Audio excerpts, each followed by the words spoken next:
YouTube, how's it going? The Goat House is back with an updated NFL mock draft for you guys heading into the divisional round of the NFL playoffs. We'll have full NFL draft content throughout this offseason as well as free agency coverage. We're already kind of getting underway with those things. We have playoff content right now as well. So join us, like, subscribe to notifications on. If you want the second round to this mock, our Twitter subscribers / super followers will get that along with some bonus content every single week. So check out that Twitter, live news, rumors, updates, keeping track of all the coaching news right now. So follow that Twitter. It's on your screen. There's a link pinned in the comments for that, as well as our sponsors. Walk the Mock for a very fun mock draft simulator. GLD Shop, Liquid IV. I'm rocking the Tampa Bay Buccaneers chain from the GLD Shop. They have some cool stuff like this. So any link you're looking for, pinned in the comments. We have code GOAT on those sites as well. To the mock drafts, just some updated graphics here. Pretty cool. I didn't do any trades in this one the last time we did a scenario with the trade. So, sometimes making trades and mocks kind of creates a mess, but it is pretty realistic to think the Chicago Bears could trade back from 1. We had them trading back with the Colts going up to 1. Even the Texans going up 1 spot is a possibility. I would never trade up 1 spot if I was a GM, but it's a possibility because the Texans maybe worried somebody else, maybe including the Colts, would hop them and get the quarterback that they would like. But if the Bears stayed put, I think they would go Jalen Carter. Some talk about Will Anderson. Some talk about a quarterback, possibly. That'd be be a little bit bold. But everyone's going to evaluate the quarterbacks. If they determine that one of the quarterbacks is just too good to pass on a future star, then it makes sense for them to take him. But they could focus elsewhere, which most people are thinking. So Carter adds some solid play when it comes to interior pressure and stopping the run, again, from the interior, which I think Eberflus and that Bears defense is really looking for. Kind of can help them in 2 different ways, like we said there. And they may value the interior, based on Eberflus, what he valued in the past. You look at his Colts defense, maybe it was more of that front office over there in Indianapolis, but it seemed like they valued interior over edge. So with Carter and Anderson kind of even in talent-wise and grades, I think the Bears could go Carter if they stay put at 1. They could trade back and still get Carter too, so that's the beauty of the Bears situation right now. Texans go C.J. Stroud, quarterback from Ohio State. It sounds like they could get DeMeco Ryans as their head coach, so maybe tempting to go with a guy like Will Anderson, a guy like Jalen Carter if he's there, but they definitely need the quarterback of the future. And in this scenario, they have the crack at the best in the class. And I think a lot of people say Bryce Young because the talent is definitely there. It's evident. I still think most teams will like C.J. Stroud a little bit better, especially what he did in that Georgia game. Not just that game, though, what he did in his career. Some things that you can't coach that he's kind of already got, looking like, well, I think some people can coach, but some people, some teams bring in quarterbacks, and they try to fix the footwork, the mechanics, and they're not really able to do. I think C.J. Stroud definitely has those tools already. He's got the size. He's got the accuracy. Got that field vision, which I love, too. So the Texans go Stroud, and the Cardinals go Will Anderson, which I think the Cardinals go Anderson or Carter if they're both available, one or the other there. But in this case, Will Anderson, get that pass rush going. They were missing Chandler Jones last year. Not so much based on how he was playing with the Raiders, but based on what the Cardinals got from him the year before. But they get a young pass rusher here, so this is what they were waiting for. I don't know if they knew they were going to pick this high, though, but there's some good pass rushers in this class. So they grab Will Anderson. It'll be big time for the Cardinals. And curious to see still who their coach is going to be. 4th pick, the Colts go Bryce Young. I think the Colts' #1 quarterback on their board will be C.J. Stroud. I really think that. Will Chris Ballard be okay with taking, an undersized quarterback? I feel like he'd be more in on the prototypical size, but will he take Will Levis over Young just because of that? I think it's pretty clear that Young is more talented. So in this case, again, I think they would like Stroud, and if Stroud's off the board, we've seen teams, maybe they only have one quarterback they love, and if that quarterback's off the board, they go at a different position. We'll make sure we get the right quarterback when the time is right, so that's a possibility as well. But Bryce Young, with his talent level, maybe too good to pass on while needing a quarterback. So the Colts go Bryce Young, but I think they'll like C.J. Stroud. Texans a little bit more up in the air. I still feel like Stroud could be the first quarterback off the board. Seahawks go Myles Murphy, edge rusher from Clemson. I'm a big Myles Murphy fan. He wasn't super productive. He was productive, but not super productive at Clemson. I think in the NFL he's going to break out production-wise. I think he's going to be way more productive. So much upside there. I mean, the combination of athleticism and physicality, the length, the strength, the ability to stop the run. I love the get off on Murphy. Gets off the line really quick. I think teams were just purposely getting the ball out quick against Clemson's defense because of guys like Murphy. So I'm a big Murphy fan. I think he's got a ton of upside in the NFL. I think he's going to be very good. So the Seahawks get that pass rusher that they really need. Lions go with Brian Branch. Some people will list him at safety. Some will list him at corner. He's played a little bit of both. He's really good at manning up on players in the slot. Some of the team's best options too, like receivers, tight ends, whatever it is. He's really good at man coverage. The Lions want to run man coverage. They want to run as much as possible. And they showed that this year. And they could use a guy like this that could kind of move around a bit and then could cover the slot. They had Mike Hughes playing the slot quite a bit this year, kind of a big upgrade here. And there's a lot more to his game as well. So this really assists in what they're trying to do, run man coverage, a guy that can kind of lock up some top-tier players that are lining up in the slot. Again, whether it's a top-tier receiver or tight end. So I think the Lions will like Branch a lot. This is a very talented defensive player here. He's probably going to go a lot earlier than where people have him right now. Raiders go Broderick Jones, offensive tackle from Georgia. He's a fun guy to watch on tape. You see him, the quickness of the feet. You see him get downfield and make kind of bully plays downfield. Almost can make a highlight tape out of him. So the Raiders get that other tackle to pair with Colton Miller, which they definitely need. Could they be in the market for a quarterback? It's a possibility. Then they'll kind of look at trade/free agency market possibly first. Falcons go with Tyree Wilson, the edge rusher from Texas Tech. Very productive in the last couple years at Texas Tech. He can stand up. He can put his hand in the dirt. Super long, pretty athletic. Wish the get off was a little more explosive compared to other guys like Will Anderson, Myles Murphy. But again, super productive. I like his game in the run game. Doesn't really get fooled by the misdirection. Really good with his lateral movements. Making sure he doesn't get beat. He's really good with kind of diagnosing those run plays and keeping himself in position. So that's where Wilson stands out. And when you have that, and you have the production getting after the quarterback, and then you have the length, pretty good athleticism, that's pretty good. That's pretty good. Just the only thing I wish this get off was a little bit more like Anderson's and Murphy. But the Falcons definitely need our pass rusher. We're still waiting to see who their defensive coordinator will be, but they definitely need our pass rusher. They could go quarterback as well. I don't think they're fully sold on Ritter. I don't think they have like a lot of. They're not worried about insisting on him or anything. I know some fans want them to, but they could go quarterback. They could trade up. They could stay put. Maybe somebody drops them. But Tyree Wilson is what I liked in this scenario here. Next 8 picks, the Panthers grab Will Levis. So Will Levis could possibly go earlier. Maybe a team doesn't like Bryce Young's size, and they go for Levis. He does have a lot of upside because of his arm talent. The ability to break sacks, use his legs if he has to. So there's a lot to like about Will Levis. Big body guy, prototypical size, like I said. His play wasn't the best this year, but it's really not all on him. Lost his coordinator. The offensive line was pretty bad, and I didn't like the play calling either. Too many screen passes. He actually had a screen pass picked off for 6. Really wasn't Levis's fault. I thought it was put in a pretty good spot. The screen passes just got very, very predictable. So a lot of upside. The footwork's got to be fixed. So it's a boom or bust guy. It's really a boom or bust guy. But you can see a guy like Frank Reich and the Panthers really liking him and wanting to work with him. The problem is he might not be ready, which he might be the most ready out of that roster perhaps, and he might have to play.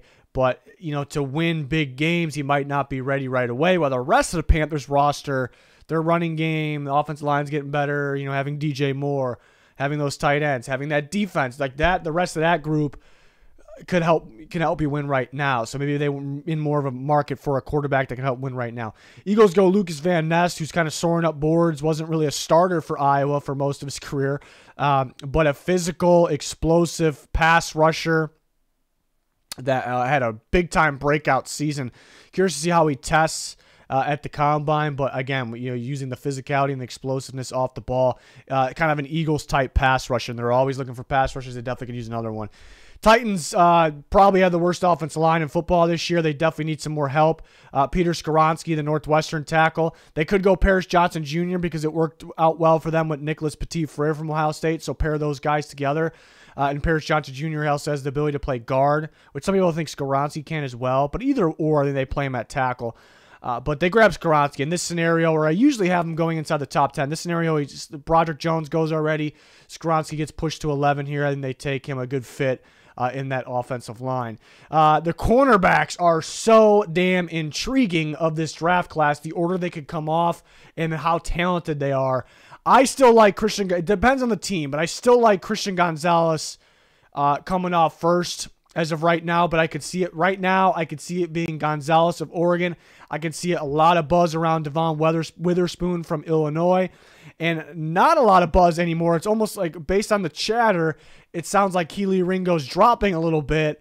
I don't think that's really the case around the league, at least my thinking. I think Kelee Ringo is a fantastic corner with the physicality, the athleticism, the experience, the playmaking ability. A lot of good experience, good play in man coverage. I think he has a shot to go pretty damn early still as well. But Gonzalez, there's a lot to like with his length, his athleticism, his footwork, his hips. The footwork and hips, the movement basically, reminding me of what Sauce Gardner does very, very well. And how locked down he is in coverage.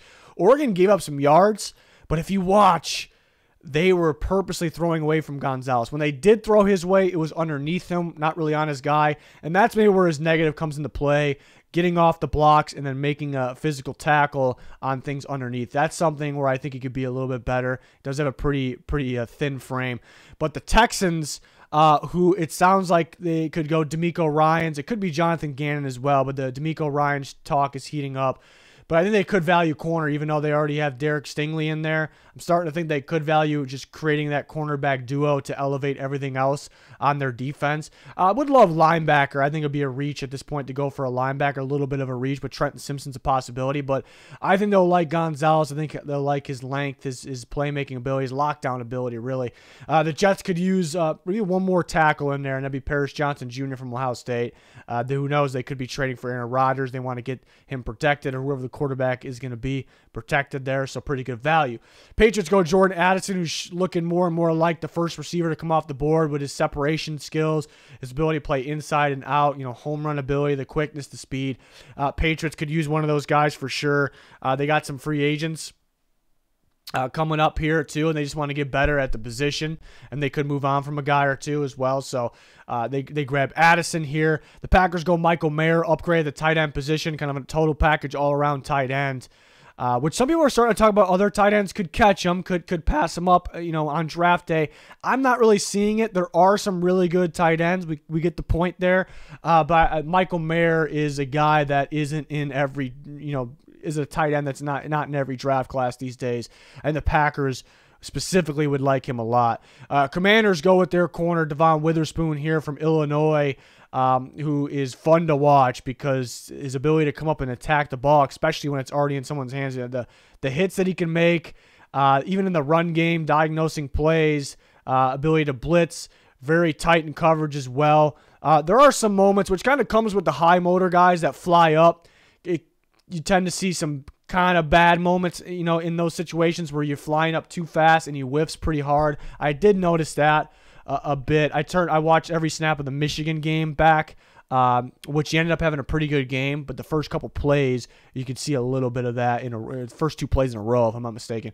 But very fun to watch, electrifying type cornerback there. Could be the first corner off the board. I still think, people might feel a little safer with a guy like Gonzalez, maybe even Ringo, but Witherspoon is, again, really fun to watch. And the Commanders will like him. And definitely could use another corner out there to kind of complete their defense there. Next group of picks. Steelers go with the corner as well. Joey Porter Jr. from Penn State. So they get Joey Porter's kid there. They definitely could use another corner. Sutton was pretty good, but he's going to be a free agent. They could get him back. They still could use a corner on top of that. Porter's long, physical, was a pass deflection machine. I think some people kind of give him comparisons to Sauce Gardner. I definitely don't think he's quite there. Maybe he plays a little tall at sometimes. I'm probably going to have Ringo and the other guys we talked about higher than Porter Jr. on my board. But a lot of buzz about Porter right now, and the Steelers could be interested. The Lions get their linebacker that they're looking for in Trenton Simpson from Clemson. Very athletic linebacker, could use in the blitz game as well. Most likely the first linebacker off the board there. So Lions double up on defensive playmakers here. Bucks, maybe a little bold with Anthony Richardson. He's a tough evaluation. Reminds me a lot of Justin Fields, like big body quarterback with a very strong arm. Can he put everything together to use that strong arm? That's the kind of the issue. Some accuracy issues, especially underneath. He's a little more accurate down the field than he is on the 5-10 yard throws. He's got to settle down and hit those throws. So that's what teams will be worried about as well. But there's so much upside. You like the big body, the physicality there, that maybe that he can take hits. The Buccaneers could potentially be looking for their quarterback of the future, and they want to get the run game going a little bit more for the future because they got a couple running backs that they signed Fournette to a deal last offseason. They have Rachaad White, who they like. They could even add another one, and then I think having a quarterback that has the capabilities of escaping and running, or even designing some runs for him, I think can elevate your run game in general. So the Buccaneers take a shot at the quarterback of the future there. And the last quarterback they drafted was also from Florida, so that would be interesting. Totally different style, obviously. Brian Brzee, defense line from Clemson, goes to the Seahawks, so they added that D-line. He can move around a bit. Coming out of high school, he thought maybe he'd be an edge player, but he's pretty heavy for that, put on some more weight, but productive guy on the inside.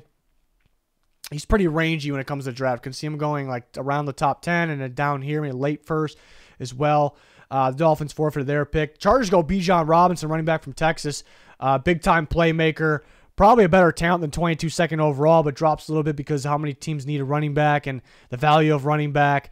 But I like the Chargers. The Chargers have a really good one in Austin Eckler, but they're getting knocked. They're getting ripped for not running the ball enough. But did they have the guys to run the ball that many times in between the guards, inside the tackles, I should say?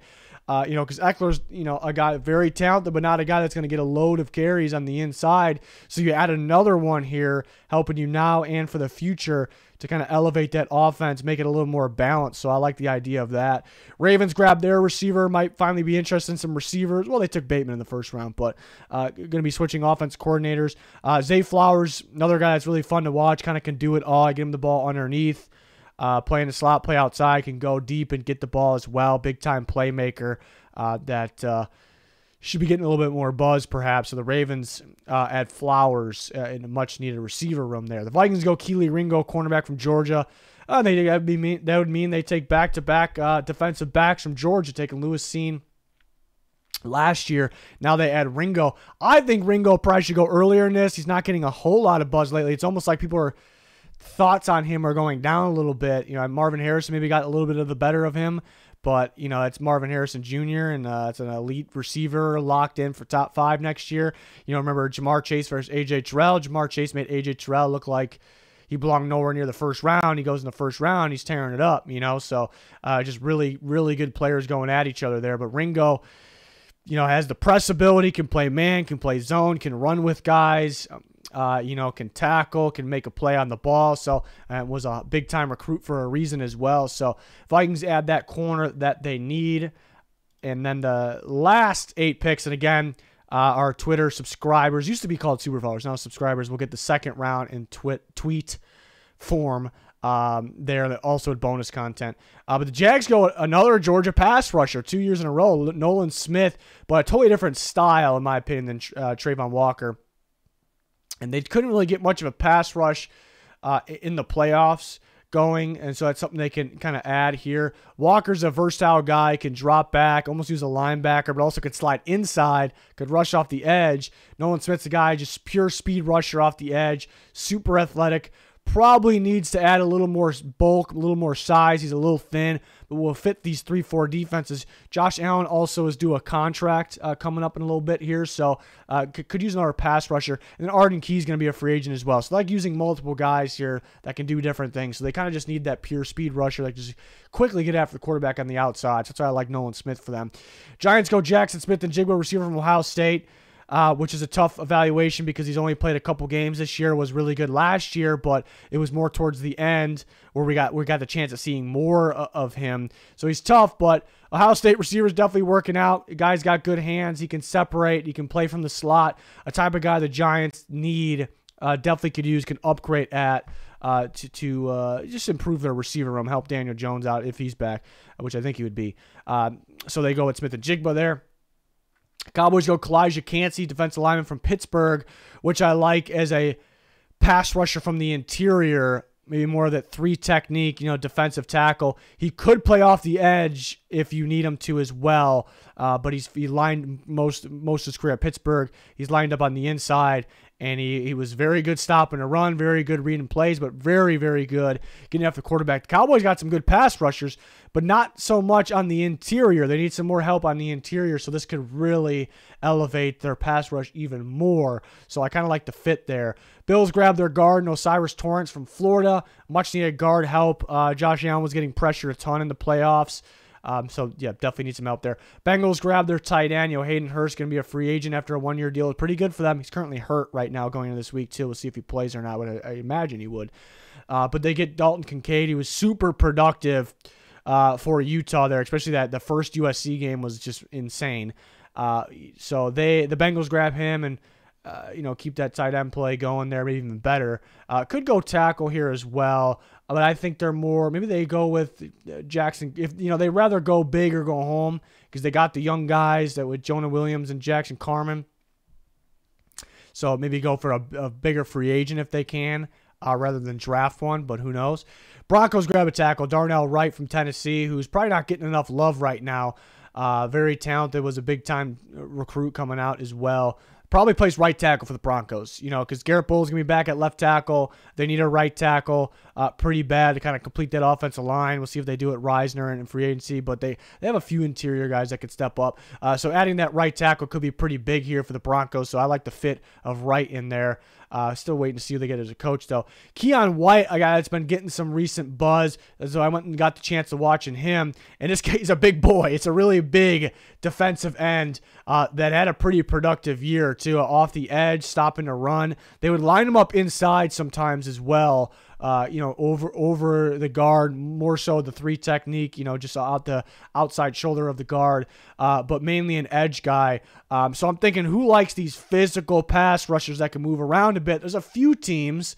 I kind of think I can name more than this, but there's a couple teams on this page right now where you're looking at the Bengals, the Chiefs, the Eagles. They like these types of guys, so I like the Chiefs for them. Frank Clark's got a weird contract where they're either going to have to cut him. I can see them cutting him, then bringing him back, or I can see them just redoing the deal. It's a little tricky though. I don't think he's going to stay on the very large cap hit. So who knows? There's a shot Frank Clark's not with the team next year. Hard to see him elsewhere, but also Dunlap on a 1-year deal.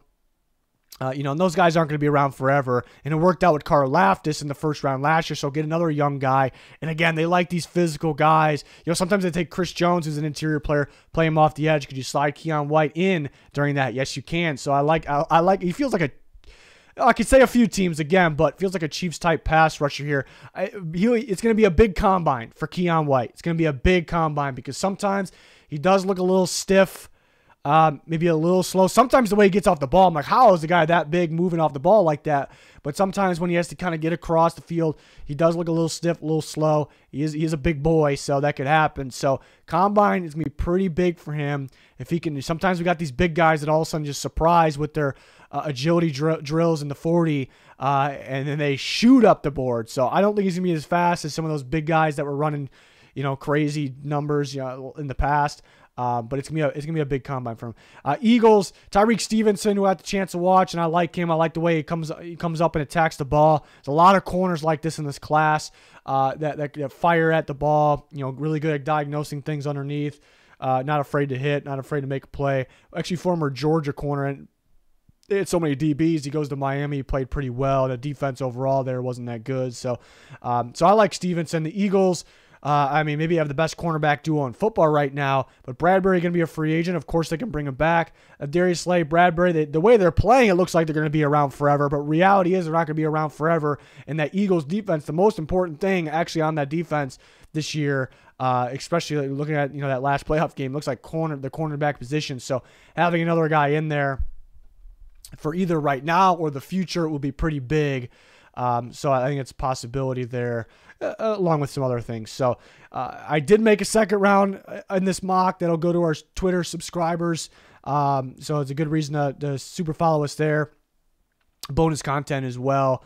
But after the season's over, we'll start doing 2 rounds in the video, of course, like we always do. So let me know your guys' thoughts on this. If you want to kind of play mock draft by your own, you can play with your friends. You can go in live lobbies, walkthemock.com, which we have a code for 50% off. There's a link pinned in the comments for that. It's a lot of fun. There you kind of can do different, a lot of different things there, so you can check that out as well.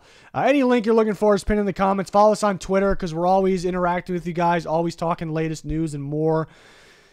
There's a link pinned in the comments for that as well. And then like, subscribe, turn notifications on because we got full coverage. We're always talking football here, so join us. That's going to do it for this one. Thanks for watching. Goodbye.